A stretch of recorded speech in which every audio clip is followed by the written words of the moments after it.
Big boss തുടങ്ങി ഏകദേശം 3 ദിവസം ആകുമ്പോഴേക്ക് അനീഷ് പ്രേക്ഷകരുടെ മനസ്സിലൊരു ഇടം പിടിച്ചു എന്നുള്ളതാണ് സത്യം. എന്തായാലും വ്യക്തമായിട്ടുള്ള ഒരു ഗെയിം പ്ലാനിങ്ങോട് കൂടെയാണ് അനീഷ് ഹൗസിൽ പ്രവേശിച്ചിരിക്കുന്നത്. വന്ന ഉടനെ തന്നെ അനുമോളോട് ഒരു കാര്യം പറയുന്നുണ്ട്. സ്ക്രീനിൽ കാണുന്നപ്പോൾ അത്ര ഭംഗിയില്ല നിന്നെ നേരിട്ട് കാണാൻ എന്ന് പറയുന്നുണ്ട്. അതുപോലെ ഏതൊരു മത്സരാർത്ഥി വന്നാലും എല്ലാവരെയും ചെറിയ രീതിയിൽ പ്രൊവോക്ക് ചെയ്യുന്ന രീതിയിലാണ് അനീഷ് തന്റെ ഗെയിം സ്റ്റാർട്ട് ചെയ്യുന്നത്.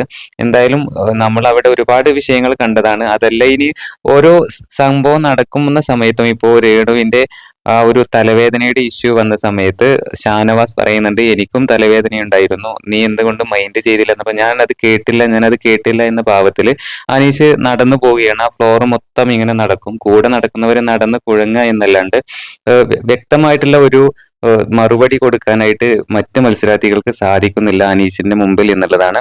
എന്തായാലും വ്യക്തമായിട്ടുള്ള ഒരു ഗെയിം പ്ലാനിങ്ങോട് കൂടെ തന്നെയാണ് അനീഷ് ബിഗ് ബോസ് ഹൗസിലേക്ക് വന്നിരിക്കുന്നത്. ഈ രീതിയിൽ പോവുകയാണെങ്കിൽ ഒരുപക്ഷെ അനീഷ് പ്രേക്ഷകരുടെ മനസ്സിൽ എന്തായാലും ഇടം പിടിക്കും. ട്രോഫി കൊണ്ടുപോകാനുള്ള സാധ്യത വളരെ കൂടുതലാണ്.